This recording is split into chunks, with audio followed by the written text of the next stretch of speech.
आज दिनांक 21 ऑगस्ट रोजी कौसडी ग्रामपंचायत कार्यालयामध्ये ग्रामसभेचे आयोजन करण्यात आले होते।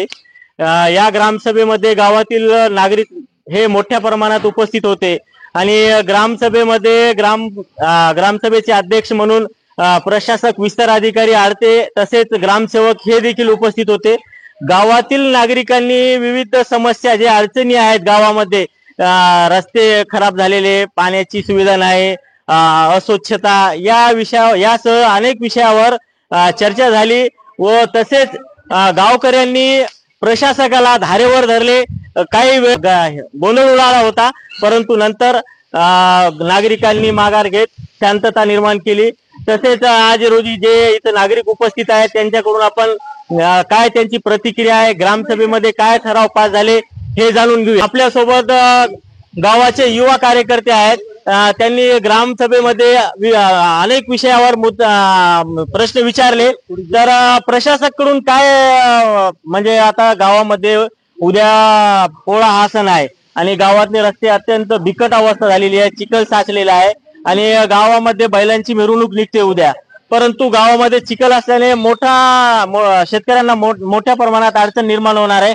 तर तुम्ही आज रोजी प्रशासकाला ग्रामसभेमध्ये कोणत्या विषयावर बोलले?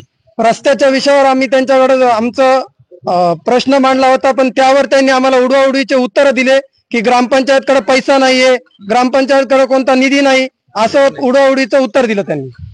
आता ग्रामपंचायतच्या खात्यावर 1,37,40 ते 40 लाख रुपये आहे म्हणून माहिती मिळाली, परंतु ते जे निधी आहे 15 वित्त आयोगाचा, तर ते निधी मुरुम टाकण्यासाठी वापरण्यात येत आहे असे प्रशासक म्हणाले। तर कोणत्या निधीमधून ते टाकणार आहे? त्यांचं म्हणणं आहे की मुरुमसाठी किंवा लाईट लावण्यासाठी हा तो निधी 15 वित्त आयोग असो 14 वित्त आयोग असो हा आपण वापरू शकत नाही। तर त्यांना विचारल्यानंतर हा आयोग कुठं वापरू शकता तुम्ही वित्त आयोग? तर ते सांगताय सीसी रोड, शालेयसाठी, आरोग्यासाठी 25% अशा प्रकारे वित्त आयोगाचा खर्च दाखवू शकतो, पण गावातील रस्त्यासाठी किंवा मुरुमसाठी हा खर्च वापरला जात नाही असं प्रशासकाचं म्हणणं आहे। बरं, आता गावामध्ये जे अडचणी आहेत, जे विविध समस्या आहेत, ते प्रश्न तुम्ही ग्रामसभेत मांडले, तर प्रशासकाचे काय असे म्हणजे रिॲक्शन आहे, म्हणजे ते काम करण्याचा निर्णय घेणार का नाही?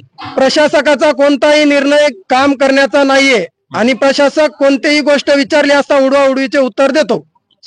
काय तुमच्या ज्या गावामध्ये अडचणी आहेत ते आज ग्रामसभेमध्ये तुम्ही सविस्तर मांडले, तर त्या विषयावर काय चर्चा झाली आणि प्रशासकाकडून काय आश्वासन देण्यात आले? प्रशासकाकडून काय नाही, उडवाउडीची उत्तर देण्यात आलेत। काम काहीच नाही, नुसती ग्रामपंचायत भरवतेत, ग्रामसभा सह्या घेतात आणि ढोरं कोंडल्या आणि कोंडतात आणि मोकळे सोडून देतात। मग जे ते पहिले तेच करतात, एरंडाचा गुराळ। आता मागील 3 वर्षापासून तुमच्या गावामध्ये सरपंचाचा प्रकरण तर हा सोडवण्यात आलं, म्हणजे सरपंच अपात्र झाले। अपात्र झाल्याच्या नंतर प्रशासक म्हणून विस्तार अधिकारी आळते यांना नियुक्त करण्यात आले। तर विस्तार अधिकारी प्रशासक म्हणून आले तेव्हापासून गावात काही विकास कामे झाली का? काहीच नाही, एकही विकास काम झालं नाही, काहीच नाही। नुसती ग्रामसभा भरवतेत आणि जातात जिंतूरला, आले की खुर्चीवर बसतात आणि पुन्हा निघून जाते, काही काम काहीच नाही केलं। बरं, आता तुम्ही समजा या 8 दिवसात समजा तुमचा हा प्रश्न नाही सोडविला प्रशासकाने, तर तुम्ही कोणत्या मार्गाने काय उपोषण आंदोलन वगैरे करणार? आंदोलन करू ना, आमचे जर प्रश्न मार्गी नाही लागले तर आम्ही आंदोलन करू।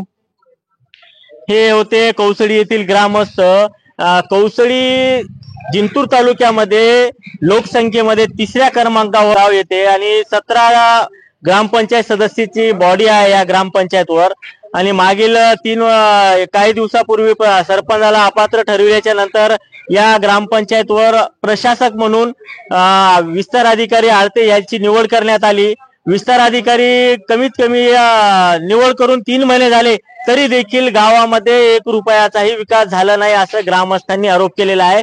आणि ग्रामस्थ मोठ्या संख्येने या ग्रामसभेत उपस्थित होते। ग्रामसभेमध्ये काही काळ गोंधळ झाला, परंतु ग्रामस्थांचा एकही प्रश्न असं एका रजिस्टरवर लेखी असं लिहिण्यात आले नाही।